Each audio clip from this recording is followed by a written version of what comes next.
नमस्कार दोस्तों, आप सबका फिर से स्वागत है हमारे इस चैनल में। आज हम आपके लिए लेकर आए हैं एक बहुत ही मज़ेदार केस स्टडी। तो इसी बात पे क्यों ना कुछ मीठा हो जाए। अच्छा, मीठा पसंद नहीं? तो चलिए हैदराबादी बिरयानी हो जाए, या फिर पंजाब की लस्सी, या गर्मा गर्म चाय और समोसे। जो चाहिए सब मिलेगा आपको। बस करना है एक काम, उठाइए अपना फ़ोन और डाउनलोड कीजिए ये ऐप जिसका नाम है ज़ोमैटो, और कुछ ही मिनटों में खाना आपके हाथों में। तो चलिए देखते हैं what's there in today's menu. How Zomato was started. Next, tidbit facts about Zomato. Then we will know the business model of Zomato, and finally SWOT analysis of Zomato. But why do we need all these things? अरे भाई, जोमेटो का मालिक जो बनना है हमें। So stay tuned and see the complete video. Zomato is one of the greatest unicorn startups of India. Unicorn refers to those startups that are valued at more than $1 billion. That means more than 7,500 crore rupees. But did you know when it started, its name was not Zomato, it was something else. Two IITN friends, Dipendra Goyal and Pankaj Chadda, observed that people take a lots of time just to select the food they want to eat. So they decided to start foodiebay.com, in which scanned menus of various restaurants is available. The idea became successful and they included food delivery also in it. And later on, they built an app. In November 2010, they renamed it to Zomato. But why Zomato? It's because it sounds like tomato, which is a very common ingredient in many dishes.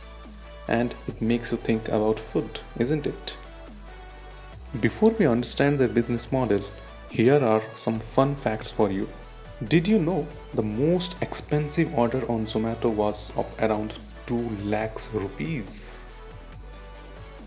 And the most popular dish during lockdown was biryani, and mine favorite too. Let's see how Zomato is making money.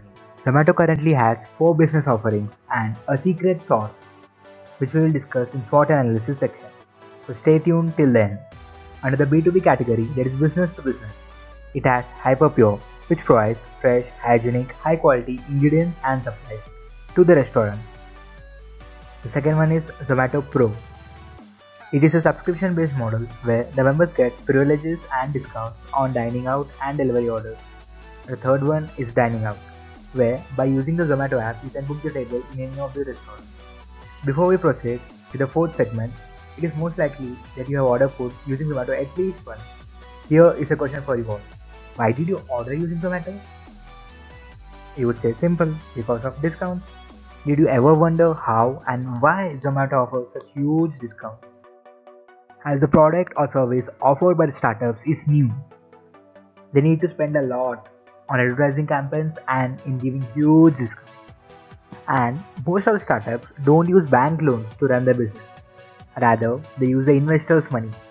This is called cash burn.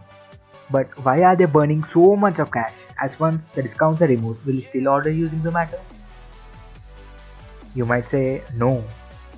But the reality can be you would still order using Zomato, although not as many times as you did when there were huge discounts. Take the example of Jio. Did you stop using Jio after the free services were over? No, right? And the same can be the case of Zomato. Because what they are delivering is not only food, but also the convenience. And they have created a habit of ordering food online. And mind you, habits are very hard to change. Zomato is aiming for the following: more content, more value for customers, more customers. More customers, more delivery transactions, which will result in more number of restaurants getting themselves listed on Zomato, which will again result in more customers because of the newer restaurants, which will again increase the more delivery transactions, which would thereby reduce the lower cost of fulfillment per unit, resulting in lower prices, which will again result in more delivery transactions, and this cycle would continue. Let's now look at the cost and revenue drivers for different segments. Zomato Pro operates on a subscription-based model where the higher number of members would result in a higher revenue, and in case of others, it operates on a per transaction basis. It has two major revenue streams in case of food delivery space.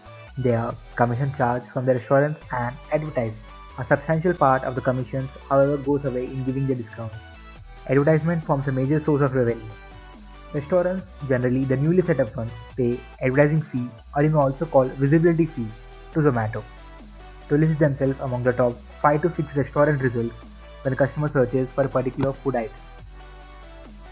Zomato has been successfully able to make a brand of its own and has been able to sustain the tough competition in the food delivery space and is one among the current duopoly along with Swiggy. Coming to the weakness, the main weakness common among mostly all the startups is they are not yet profitable. Coming to the opportunities, Indian demographics will play a great role for Zomato. And another big opportunity is the secret sauce, which is none other than data.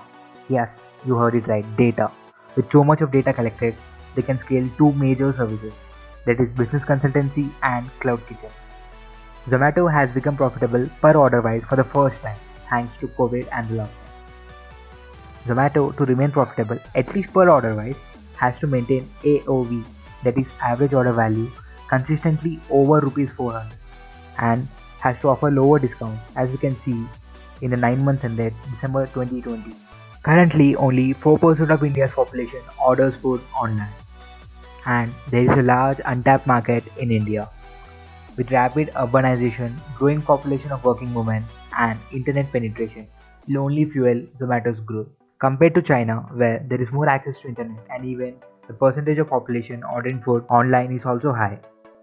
With a huge amount of data bank containing the consumer habits and preferences, Zomato can easily scale the service of business consultancy for the people willing to open or expand their restaurants. As they know which particular dish a customer prefers on which particular occasion and at which particular location at what price, and that is something spectacular. Cloud Kitchen, a revolution in making. One such current example is Behro's Kitchen. Cloud Kitchen has many cost advantages as you can see on your screen, and thus the number of years in which it will break even is also less, and it can sometimes also be as less as 1 year. Now imagine if Zomato continues growing its cloud kitchen. It will have an added advantage as it will save more in raw materials due to this hyper-pure segment, and even there will be no aggregated commission and royalty, which can boost its margins to as high as 44%. We all know Amazon has deep pockets, and if it wishes, it can add spice to the current food delivery space. Amazon has already started delivering food in Bangalore and will soon expand to other cities as well. It can disrupt the food delivery industry by offering the lowest possible prices, just as Jio did in the telecom industry. Time will tell who among Zomato, Swiggy and Amazon will be the market leader. This video was regarding the business model of Zomato only for the long-term investors. There's much more coming in our next video, so stay tuned. Thank you for being with us. We'll meet soon. नमस्कार दोस्तों, आप सबका फिर से स्वागत है हमारे इस चैनल में। आज हम आपके लिए लेकर आए हैं एक